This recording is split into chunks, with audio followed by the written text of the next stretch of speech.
Coach Corey Wayne, and this is my video coaching newsletter. And the topic of this newsletter is going to be texting after your first date. I got a quick email here from a guy who just had an awesome first date with a girl that just totally knocked his fucking socks off, which I think is great, because every man deserves a woman that's a total 10 in his eyes. After all, beauty is in the eye of the beholder. A woman that I might think is a total fucking absolute rock star 10, you might think she's a 6 or a 7 in your book, and vice versa. So he says, hey, what's up, man? I've recently started to try online dating, and I met this girl online, and we met Sunday. I saw a picture of her before we met, of course, and let me just say that when she got out of her car, I was fucking speechless. She was a knockout. Then I rolled my tongue back up and remember not to let her looks intimidate me. Good job. She was definitely nervous. We had drinks and she kept tearing her napkin and a lot of nervous behavior like that. When a woman's like tearing her napkin or like tearing the label off of her beer bottle if she's having a beer, I don't know where it came from, but there's an old saying that means that you're sexually frustrated. And that's a great way to when she's doing it, it's like, you must be sexually frustrated because you're tearing up that napkin pretty good. But hey, if you play your cards right, maybe you'll get lucky later. And it's a great way to introduce sexual innuendo in a playful, fun way without being a total fucking pig when you bring it up.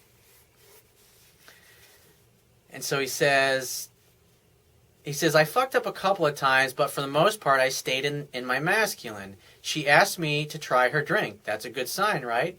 It means that she's comfortable, you both having your lips on the same glass, which, yeah, that's definitely a good sign. It shows interest. He said, and plus she's tearing away at her napkin. It means she's nervous, and the reason she's nervous is because she wanted the date to go well, and she wanted you to like her. And obviously she probably couldn't really tell where she stood with you or whether or not she was making a good impression. He says, I didn't go for the kiss, damn it. He says, I'm not you yet. He's like, you gotta grow a fucking set of balls, dude. You gotta go for it. Because if the girl really liked you, she'll kiss you back. And if she doesn't, you'll get the cheek. And see, now you're going to be setting another date with her in the future, and you're not really 100% sure whether she's really into you or not, or whether or not she's a control freak.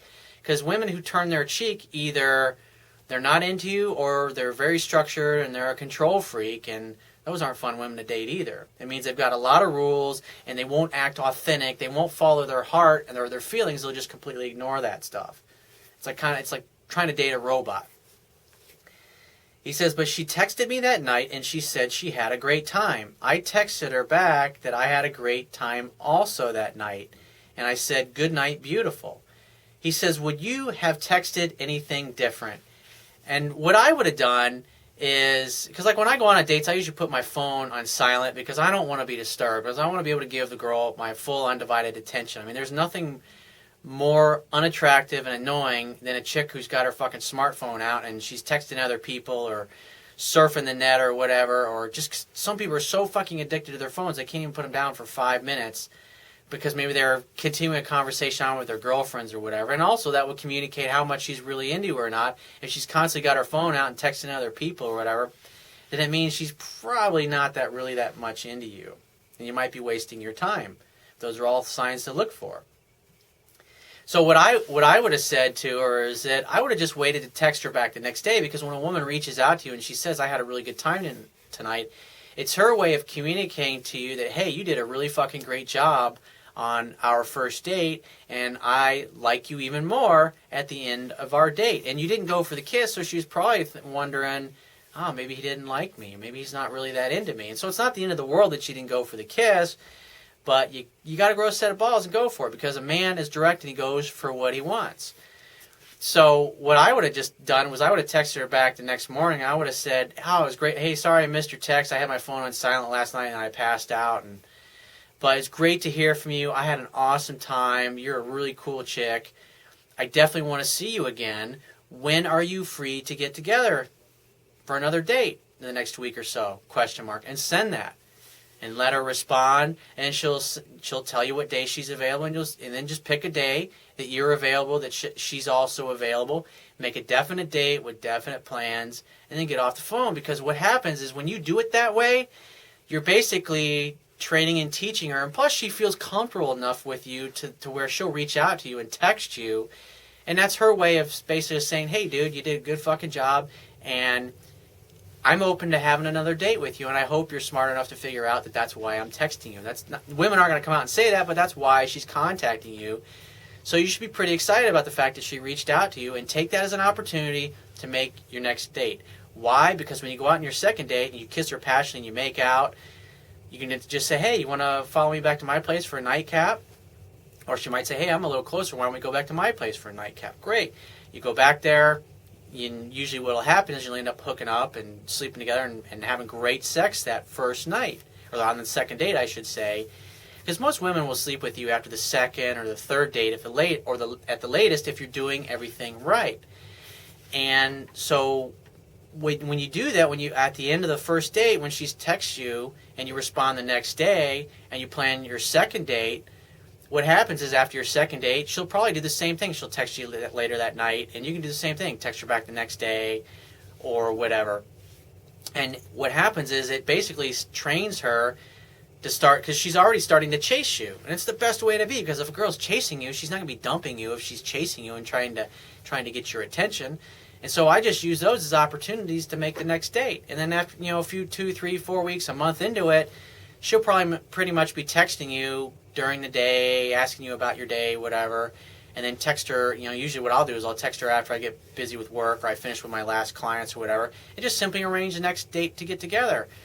And what happens is over the course of a month or two, it gets to the point where she's texting you every day, and then pretty much she's coming over to your house all the time, you're going over to hers, and you're always together.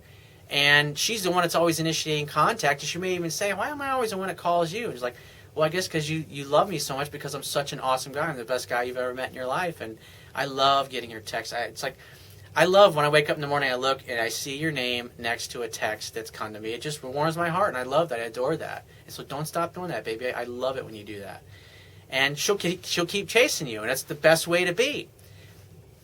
That's the way I would handle it. And so he says, let's see.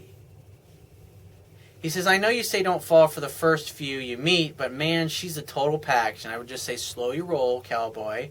Just be patient with her and stick to the script. She's pre-med, built like a model, and extremely beautiful. Can you lay any wisdom on me? All I would say is rinse, recycle, repeat. She reached out to you, and you should have taken that as an opportunity, like the next morning, to just simply make the next date with her, because obviously she likes you. And she's reaching out to you, so make the next date and just rinse, recycle, repeat. Every week, do the same damn thing. When she reaches out to you after your date, make the next one with her. It's a very simple process. And if you do everything right, usually after about 2 months or so, maybe a month and a half, if you're really good, she'll be totally head over heels in love with you, and she'll be blowing your phone up all the time, and she'll be over at your house constantly, and you'll have a great fucking time. Women make it really easy when they like you if you know how to interact with them in a proper way. So if you have a question that you want to ask me, or there's a topic you want me to cover in a future video newsletter, go to my website, click the Contact Me tab, which is going to be on the left-hand side of your screen. Send me 1 to 2 paragraphs max detailing your questions, your situation, and your challenges. And you just got to give me several days to get back to you with a response, because I get a lot of email from the internet, and I also get a lot of it from my paying phone coaching customers. But be patient, and I will get back to you. And if you want to talk to me right away, the quickest way to get my help is to book a coaching session. And you can do that by going to my website, click the Products tab, which is going to be at the top of your screen, and just follow the instructions. If you want to get a digital version of my Kindle ebook, on my website, underneath the email sign-up box, is another box that has a link that will take you to the Amazon Kindle download page for my book. You don't have to have a Kindle device to read my Kindle version of my book. All you have to do is, once you get to the Amazon download page, on the right-hand side is a button that will open up a window that will enable you to download one of their free apps, one of their free Kindle e-reader apps for your Android smartphone, your Android tablet, your iPad, your iPhone, your Mac, your PC. Whatever electronic device you want to read it on, just download the app that's appropriate for it. It takes a matter of seconds to download and install it. And a few more seconds later, you can download my book, and you'll be reading it in no time. And I will talk to you soon.